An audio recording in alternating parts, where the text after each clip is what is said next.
என் wife குழந்தைங்களோட அவள் அம்மா வீட்டுக்கு போய் இருந்துட்டு வரேன்னு ஒரு வாரம் கிளம்பி போயிட்டா. இன்னைக்கு ஈவினிங்குள்ளே வந்துடுவேன்னு சொல்லியிருக்கா.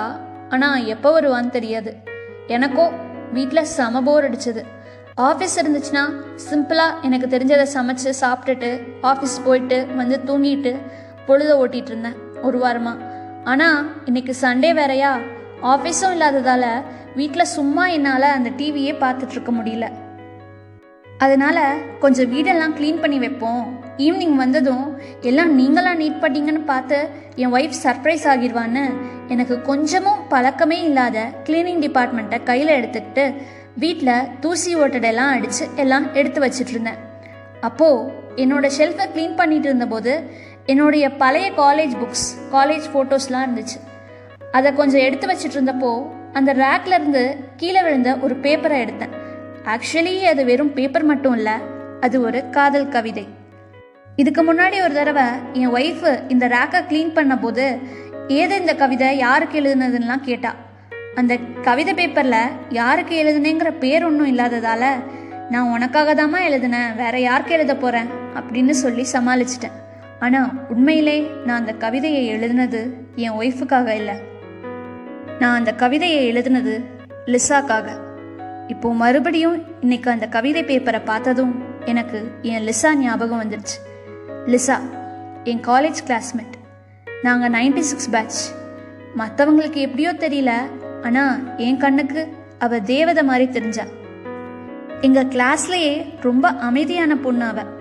கிளாஸ் இல்லாத டைம் எல்லாரும் கேன்டீன் காஃபி ஷாப்னு சுற்றிட்டு இருக்கும்போது அவள் மட்டும் அதிலெல்லாம் இன்ட்ரெஸ்ட் இல்லாமல் ஃப்ரீயாக இருக்கிற டைமில் எல்லாமே லைப்ரரியில் தான் இருப்பாள்.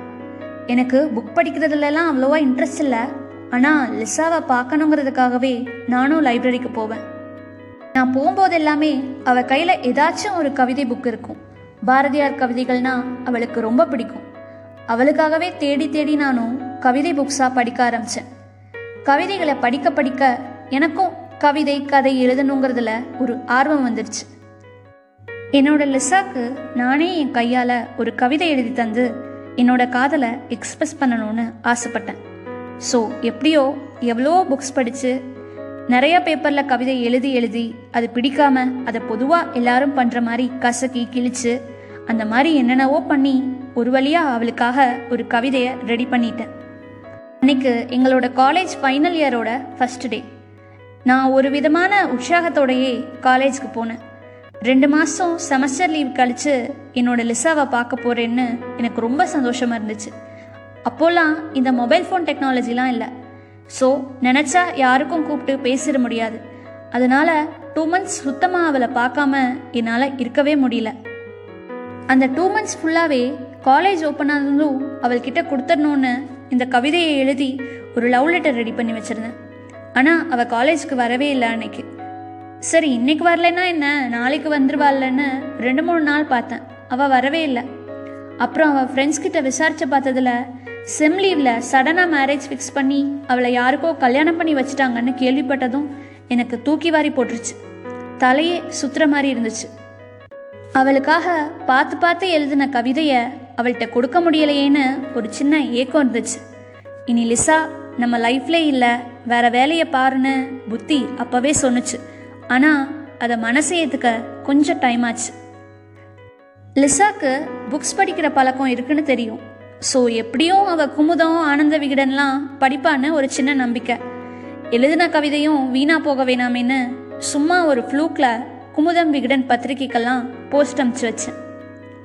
ஒருவேளை கவிதை நல்லா இருந்தா அவங்க பத்திரிக்கையில் வாரம் வர கவிதைகளோட ஒரு கவிதையாக ஒரு ஓரமாக போட்டுற மாட்டாங்களோ, அதை லிசா படித்தாலும் படிப்பாளோங்கிற ஒரு சின்ன நம்பிக்கையில் அமிச்சேன். ஆனால் என் அதிர்ஷ்டமோ என்னமோ தெரியல, என் கவிதையை விகடன் பத்திரிக்கையில் பக்கத்திலேயே போட்டிருந்தாங்க. அதை லிசா படிச்சிருப்பாளான்னு எனக்கு தெரியாது, ஆனால் படிச்சிருப்பா. கூட படித்த கிளாஸ்மேட் இவ்வளோ அழகாக கவிதை எழுதியிருக்கானேன்னு நினச்சிருப்பான்னு ஒரு குருட்டு நம்பிக்கை இருந்துச்சு. அதுக்கடுத்து நிறையா கவிதைகள் எழுத ஆரம்பித்தேன். என்னுடைய நிறையா கதைகள் குமுதம் ஆனந்த விகடன்லாம் வெளிவந்துச்சு.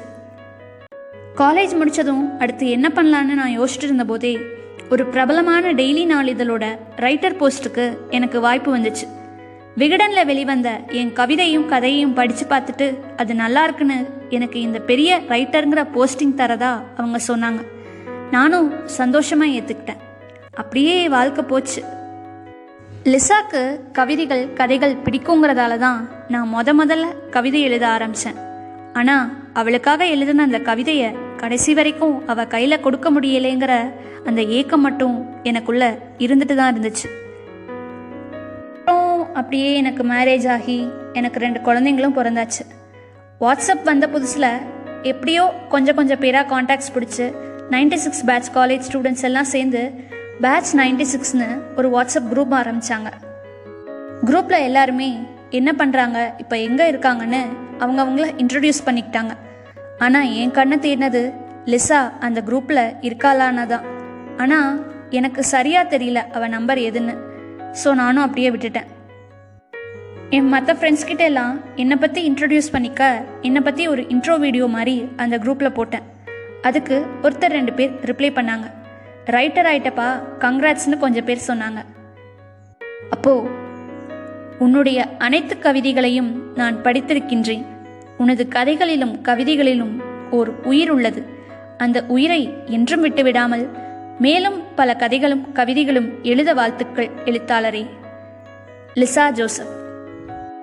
அந்த மெசேஜை பார்த்ததுமே எனக்கு கையும் ஓடல காலும் ஓடல. அப்படியே ரெக்க கட்டி வானத்தில் பறக்கிற மாதிரி இருந்துச்சு. ஆனால் அந்த ஒரு மெசேஜோடு சரி. அதுக்கப்புறம் நானும் அவளை காண்டாக்ட் பண்ணணும்னு ட்ரை பண்ணல, காண்டாக்ட் பண்ணணும்னு தோணலை. ஏன்னா என் கவிதையெல்லாம் அவள் படித்தாங்கிற அந்த திருப்தியே எனக்கு ரொம்ப போதுமானதாக இருந்துச்சு. அப்படி அவளுக்காக நான் எழுதின அந்த கவிதை, என்னோட முதல் கவிதை தான் இப்போது என் ஷெல்ஃப்லேருந்து நான் எடுத்த லெட்டர். இப்போதான் இந்த ஃபோனு வாட்ஸ்அப் எல்லாம் என்ன மாதிரி இருக்கிற இன்னும் எத்தனையோ பேருக்கு 80s 90s இருந்தவங்களுக்கு தான் ஒரு லெட்டர் எழுதுறதோட வேல்யூ புரியும். எல்லார் லைஃப்லையும் கண்டிப்பாக இந்த மாதிரி ஏதோ ஒரு அனுபவம் இருக்கும். கொடுக்க நினச்சி கொடுக்க முடியாமல் போன லெட்டர்ஸும் இருக்கலாம். லிசா ஞாபகமாக நான் எழுதின அந்த முதல் கவிதை என்னை ஒரு எழுத்தாளனா இந்த உலகத்துக்கு மட்டும் இல்லை, எனக்கே என்னை அறிமுகப்படுத்தின அந்த சின்ன கவிதை இதோ உங்களுக்காக. உங்ககிட்ட அதை ஷேர் பண்ணிக்கணும்னு நினைக்கிறேன்.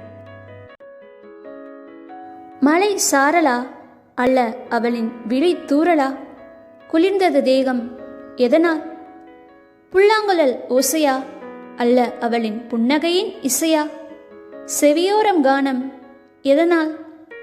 மின்னலின் ஒளியா அல்ல அவளின் மின்சார விழியா? அதிர்ந்தது நெஞ்சம் எதனால்? நள்ளிரவின் நிசப்தமா அல்ல அவளின் புரியாத மௌனமா? அமைதி நிலவுவது எதனால்? இயற்கையின் சீற்றமா அல்ல அவளின் கோபமான தோற்றமா? அஞ்சியது உள்ளம் எதனால்? மலரின் வருடலா அல்ல அவளின் கூந்தலின் தீண்டலா? சிலிர்த்தது மீனி எதனால்? பூஞ்செடிகளின் இடமா அல்ல அவளின் காலடி தடமா? வாசம் வீசுவது எதனால்? இவ்வாறு 1000 கேள்விகளாய் நான், கேள்விகளுக்கு விடையாய் அவள். இதுதாங்க அந்த முதல் கவிதை. இருங்க, யாரோ காலிங் பெல் அடிக்கிற மாதிரி இருக்கு. அந்த லெட்டரை திரும்ப அதே ரேக்கில் அப்படியே பத்திரமா எடுத்து வச்சுட்டு நான் போய் யாருன்னு பார்த்தேன். வந்திருக்கிறது ஊருக்கு போயிட்டு ரிட்டர்ன் வந்த என்னோட ஒய்ஃபும் குழந்தைங்களும் தான். நான் வீடு ஃபுல்லாக க்ளீனாக எடுத்து வச்சிருக்கதை பார்த்துட்டு சர்ப்ரைஸ் ஆன என் ஒய்ஃபு, பாரா என்ன ஒரு அதிசயம், நீங்களா நீட் பண்ணீங்க அப்படின்னு செல்லமாய் என் கன்னத்தை கிள்ள, அப்பா என்று வாஞ்சையோடு என் 2 குழந்தைகளும் என்னை கட்டி தழுவ, அன்பாய் அவர்களை அரவணைத்த அந்த தருணம், என் கடிதம், என் கவிதை, லிசா, கல்லூரி நாட்கள் என அனைத்தையும் நான் மறந்தேன். யதார்த்த வாழ்விற்கு திரும்பி வந்தேன். விரும்பியது கிடைக்கவில்லை என்றால் கிடைத்ததை விரும்ப வேண்டும் என்றும், நீ நேசிப்பவர்களை விட உன்னை நேசிப்பவர்கள் கிடைப்பதற்கு தவம் செய்திருக்க வேண்டும் என்றும் எங்கோ யாரோ கூறிய வாசகங்கள் என் ஞாபகத்திற்கு வந்தது. உங்களுடனான எனது சிறு பயணமும் இத்தோடு முடிவுக்கு வருகிறது. நன்றி.